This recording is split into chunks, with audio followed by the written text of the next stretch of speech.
Hello বন্ধুরা, এক্সেলে আপনাকে স্বাগতম। আজকে আমরা এক্সেলের চমৎকার একটি কাজ শিখব। আমার কাছে একটি ডাটা সেট রয়েছে, এখানে প্রোডাক্টের নেম রয়েছে এবং এখানে আইডি দেওয়া রয়েছে এবং আমাকে প্রতিদিন প্রোডাক্টের নাম অনুসারে আইডিটাকে ডাটা এন্ট্রি করতে হয়। সেক্ষেত্রে আমি যখন আইডিটা এখানে দেই ১, ২, আবার ভুলক্রমে আমি আবার ২ ডাবল দিয়ে ফেলছি। সেক্ষেত্রে আমাকে এইখানে সুন্দরভাবে একটা ওয়ার্নিং দিয়ে দিচ্ছে যে duplicate found or this ID already used. তার মানে কি? এই আইডিটা আমি ইতিমধ্যেই একবার ব্যবহার করছি। এজন্য আমাকে এই নোটিফিকেশনটা দিচ্ছে। এটা আপনি চমৎকারভাবে ফরম্যাটিং কিভাবে করবেন এক্সেলে? চলুন শিখে নেওয়া যাক। আইডি সেলটাকে সিলেক্ট করতে হবে। ডাটা ভ্যালিডেশনে এসে এখানে কাস্টম সিলেক্ট করতে হবে। এখানে একটি ফর্মুলা দিতে হবে। ফর্মুলা হলো count if formula. Equal count if formula bracket open.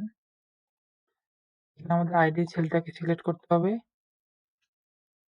রেঞ্জটাকে lock করে দিতে হবে F4, কমা ফার্স্ট সেলটাকে আইডির যে ফার্স্ট সেলটা আছে এই সেলটাকে সিলেক্ট করতে হবে। Bracket close equal 1। এখানে আমাদের ওয়ার্নিং যে সতর্কবার্তা আমাদের ভুল করলে দেখাবে সেটা এখানে উল্লেখ করে দিতে হবে। টাইটেল দিতে হবে ডুপ্লিকেট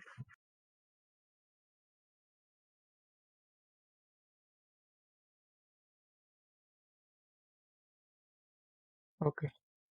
আমরা এখানে যখনই আইডি বসাবো, আইডি যদি কোনো সময় ডুপ্লিকেট হয়ে যায়, তখন ধরেন ৩ ডাবল দিলাম, অটোমেটিক ভাবে এখানে আপনার সতর্কবার্তা দিয়ে দিবে যে দিস আইডি অলরেডি ইউজ। তার মানে ৩ নম্বর আইডিটা অলরেডি আমরা একবার ইউজ করছি, এই জন্য সতর্কবার্তা দিয়ে দিবে। এটা অটোমেটিক ভাবে দিয়ে দিবে। যদি আপনি ৪ দিয়ে দেন অটোমেটিক ভাবে নিবে, আবার যদি আপনি ৪ দেন সেক্ষেত্রে নিবে না।